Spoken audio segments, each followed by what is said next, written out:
کیا تھا، سن کر حیرت ہوگی، لیکن واقعہ یہی ہے۔ ایک دن میں گویا 10 پارے انہوں نے قرآن پاک کو حفظ کیا۔ دنیا میں کوئی ایسی کتاب شاید نہیں ہے جس کو 1% لوگ بھی باضابطہ یاد کرتے ہوں۔ ایک آدھ ایسے افراد اللہ کے لیے فرماتے ہیں جو کتابوں کو یاد کرتے ہیں، جیسا کہ حضرات محدثین تھے، لاکھوں احادیث یاد تھی، یا جیسے ہمارے زمانے میں حضرت مولانا انور شاہ کشمیری رحمۃ اللہ علیہ تھے، جن کو دارالعلوم دیوبند کا پورا کتب خانہ یاد تھا۔ ایک بار جو کتاب پڑھ لیا 40 سال تک وہ ان کے حافظے میں محفوظ ہوتا تھا۔ یہ اللہ رب العزت کی طرف سے اس دین اسلام کی حفاظت کے جو طریقے اپنائے گئے، اس کے نمونے دوسرے میدانوں میں ظاہر کیے گئے، ورنہ آسمانی کتابوں کو یاد کرنے والے پوری دنیا میں آج آپ کو ایک فرد نہیں ملے گا۔ جو توریت ہے، انجیل ہے، زبور ہے، یا دوسری آسمانی صحائف ہیں، پوری دنیا کا سروے آپ کر لیں، مشرق سے مغرب تک، شمال سے جنوب تک، شاید ایک فرد آپ کو نہیں ملے گا جو کھڑے ہو کے فر اسی زبان میں جس زبان میں اللہ نے اس آسمانی کتاب کو نازل کیا وہ آپ کو من وعن پورا سنا دے۔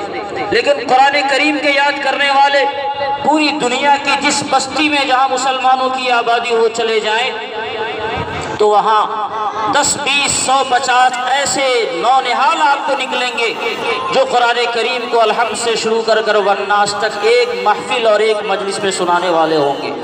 ایسے حالات میں بھی جن حالات کے اندر دنیا والوں کی طرف سے مسلمانوں پر مظالم ڈھائے گئے، قرآن کا رکھنا تک جرم ہو گیا، قرآن کو دیکھنا جرم ہو گیا، قرآن کا پڑھنا جرم ہو گیا، اس کی تعلیم کے سارے دروازے بند کر دیے گئے، تو ایسے وقت میں بھی نامساعد حالات میں یہ روز کی بات ہے، اللہ رب العزت نے ایسے افراد کو پیدا کیا جو افراد قرآن کریم کو اپنے سینوں میں محفوظ کرنے والے تھے۔ آپ کو حیرت ہوگی، انہوں نے قرآن کریم کا کوئی نسخہ نہیں دیکھا تھا، لیکن جو حفاظ تھے ان کے پاس جاتے تھے کسی بہانے سے، کوئی برتن مانجنے جا رہا ہے، کوئی سلائی سیکھنے جا رہا ہے، اور یہ استاذ جو بظاہر ہوٹل میں کام کرنے والا ہوتا تھا، سلائی کرنے والا ہوتا تھا، وہ در حقیقت قرآن کریم کی تعلیم دینے والا ہوتا تھا۔ بچے پورے قرآن کو اپنے سینے میں محفوظ کر لیتے تھے، لیکن قرآن کا جو یہ نسخہ آپ کے سامنے رکھا ہوا ہے انہوں نے اپنی زندگی پر اس نسخے کو نہیں دیکھا تھا۔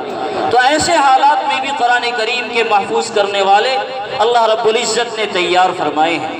یہ آپ کی خوش نصیبی ہے کہ اللہ تعالیٰ نے اس کے لیے آپ کا انتخاب فرمایا ہے، اور جب آپ کا انتخاب من جانب اللہ ہوا تو آپ کی بھی ذمہ داری بنتی ہے کہ قرآن کریم کو ہر حال میں اپنی زندگی کا اوڑھنا بچھونا بنا لیں۔ آپ طے کر لیں کہ روزانہ بلا ناغہ حفاظ ہیں، آپ کے پاس کوئی خاص کام نہیں ہے، 10 پارے پابندی سے پڑھیں گے۔ ہمارے اساتذہ موجود ہیں، اساتذہ کا ہم جب بچے تھے تو ہمارے اوپر بھی مستقل ان کے حکم کے میں تابع ہوا کرتا تھا، جو کہہ دیا کر لیا۔ میرا بھی معمول ایک زمانے میں تھا، روزانہ بلا ناغہ 10 پارے پڑھنا، 12 پارے پڑھنا، 16 17 20 پارے پڑھنا، یہ میرے روز کا حصہ تھا۔ بلکہ بعض رمضان ایسے بھی ہم نے گزارے ہیں، کہنے کی بات نہیں ہے، ایک ایک ختم میں نے کیے ہیں۔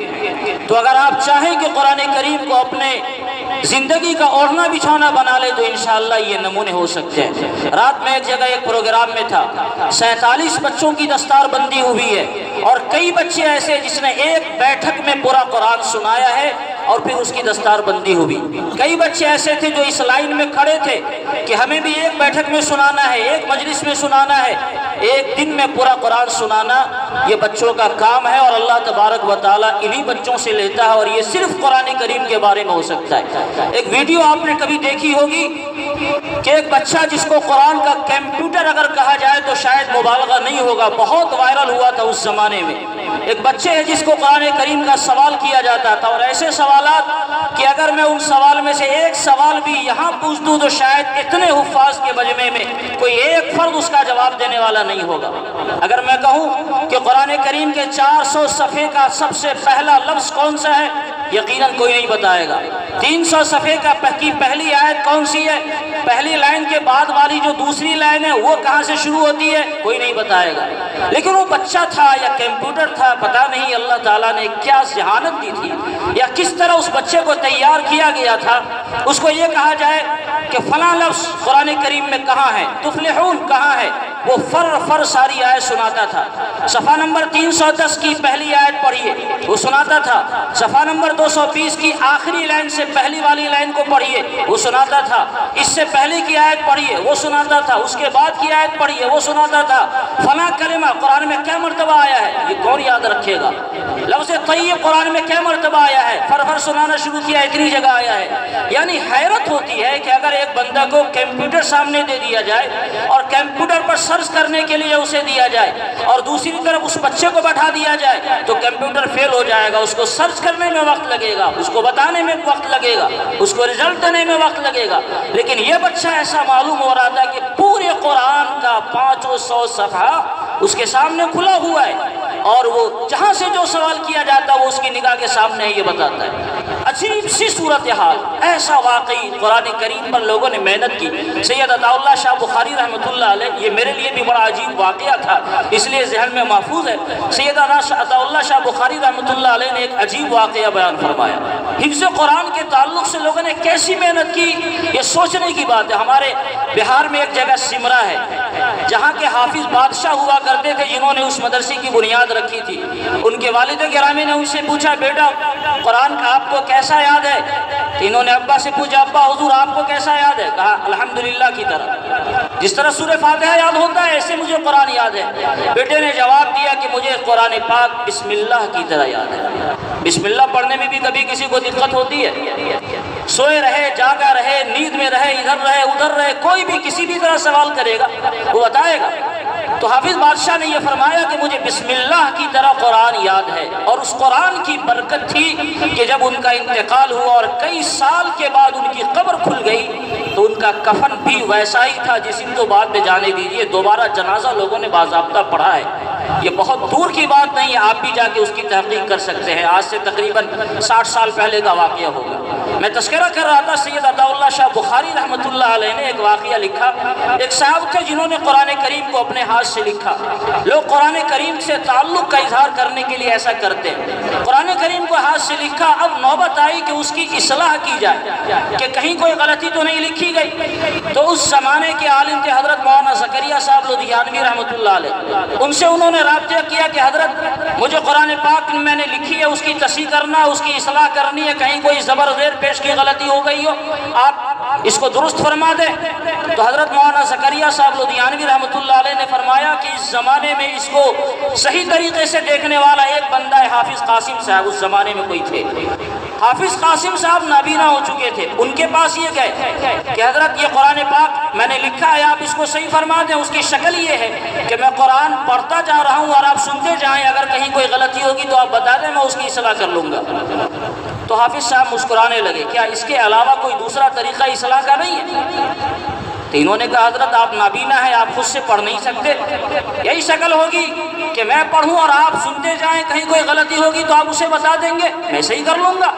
تو حافظ صاحب نے کہا میرے پاس اصلاح کا ایک اور بھی طریقہ ہے، میں قرآن کریم کو سورہ فاتحہ سے لے کر والناس تک پڑھتا ہوں، ایک لفظ ایک حرف نہیں پڑھوں گا، آیت کا کوئی حصہ نہیں پڑھوں گا، میں صرف زبر زیر پیش پڑھتا ہوں۔ یہ تو ہم لوگوں نے بھی سن رکھا تھا کہ ایسے بھی حفاظ ہیں جو من الجنت والناس سے شروع کرتے ہیں اور الحمدللہ تک لے آتے ہیں۔ قرآن کریم کے نمونے ایسے بھی موجود ہیں، لیکن ایسا بھی کوئی بندہ ہوگا کہ الحمدللہ کو پڑھتا ہوا الحمدللہ نہیں پڑھے، زبر زبر پھر جزم پھر زبر پھر جزم پھر پیش پھر فلاں پھر فلاں پھر فلاں، یعنی صرف وہ اعراب گنا رہا ہے، زبر زیر پیش جزم، دو زبر کی تنوین دو زیر کی تنوین، اور اس طرح اس بندے نے پورے قرآن کو سنایا کہ ایک لفظ ایک کلمہ ایک آیت اور ایک حرف پڑھنے کی ضرورت نہیں ہوئی، صرف اعراب سناتے ہوئے چلے گئے اور کہا دیکھو تمہارا قرآن کریم اس انداز سے لکھا ہوا ہے کہ نہیں۔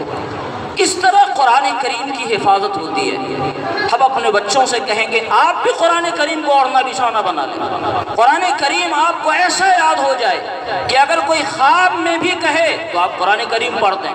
خواب میں بھی آپ قرآن کریم پڑھنے لگے۔ جب آدمی بہت قرآن پڑھتا ہے، یہ میرا اپنا تجربہ ہے، جس زمانے میں روزانہ ایک ختم پڑھتا تھا تو نیند میں بھی میں قرآن پڑھتا تھا، اب چھوٹ گیا ہے، مشغولیات بہت ہوتی ہیں، تو ایسا سوار ہوتا ہے کہ نیند میں بھی آدمی فلاں پارہ پڑھ رہا ہے اور آدھا پارہ ایک پارہ مستقل پڑھے جا رہا ہے، نیند کے اندر لگ رہا ہے کہ فلاں پارہ پڑھ رہا ہوں۔ یہ بے چینی آپ کے اندر ہونی چاہیے۔ قرآن کو جب آپ نے اتنی محنت سے حاصل کیا ہے تو زندگی کی ساری قربانیاں دے کر قرآن آپ کے سینے میں محفوظ ہو، یہ تہیہ کر لیں، ورنہ صرف ختم کر لیں اور 2-4 سال کے بعد قرآن سے آپ کا رشتہ ختم ہو جائے، تراویح کی نوبت آوے تو آپ تراویح پڑھا لیں، اور نہیں نوبت آئے تو پھر ساری زندگی قرآن سے اپنا رشتہ ختم کیے رہیں، یہاں تک کہ قرآن جیسا کہ قاری صاحب نے فرمایا آپ کے سینوں سے نکل جائے گا۔ یہ بڑا باغیرت کلام ہے، ذرہ برابر بھی اس کے ساتھ بے اعتنائی کریں گے، بے توجہی کریں گے، یہ فوراً سینے سے نکلتا ہے۔ اس لیے اس پیغام کو انتہائی یاد رکھنے کی ضرورت ہے۔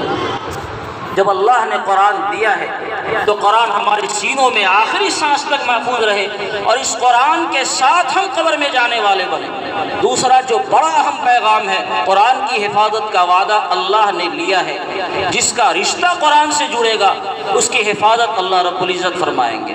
آج کے حالات میں اس پیغام کو بہت شدت کے ساتھ یاد کرنے کی ضرورت ہے۔ جس طرح ملک کے حالات بن رہے ہیں انتہائی ناگفتہ، انتہائی خطرناک، ایسے وقت میں اگر ہم چاہتے ہیں کہ ہماری حفاظت ہو تو ہماری ذمہ داری ہے کہ ہمارا رشتہ قرآن کریم سے جڑے، کیونکہ قرآن کی حفاظت کا وعدہ اللہ نے لیا ہے۔ اگر ہم قرآن سے جڑ کر رہے، قرآن کریم سے ہم نے اپنا تعلق بنائے رکھا، کوئی تعلق نہیں ہے تو قرآن والوں سے ہم تعلق بنا کر رکھیں، قرآن والے کو اپنے سروں پر بیٹھائیں، ان کو احترام کی نگاہوں سے دیکھیں، ان کی قدر کریں، تو انشاءاللہ اللہ رب العزت جس طرح قرآن کی حفاظت فرمائے گا، قرآن سے تعلق رکھنے والوں کی بھی اللہ تعالیٰ حفاظت فرمائیں گے۔ میں بات زیادہ نہیں کرنا چاہتا، وقت ہمارے پاس کم ہے۔ میں انشاءاللہ بہت جلد اس پروگرام کو بڑی تیزی سے آگے بڑھانے کی کوشش کر رہا ہوں۔ آپ کے سامنے حضرت مولانا دبیر صاحب قاسمی استاذ مدرسہ اسلامیہ شکرپور بھروارہ تشریف لا رہے ہیں۔ حضرت قاری شبیر صاحب دامت برکاتہم کے یہ صاحبزادہ ہیں اور خود نمایاں نوجوان عالم دین ہیں۔ ابھی آپ کے سامنے درس قرآن ہونا ہے، آخری درس ہونا ہے۔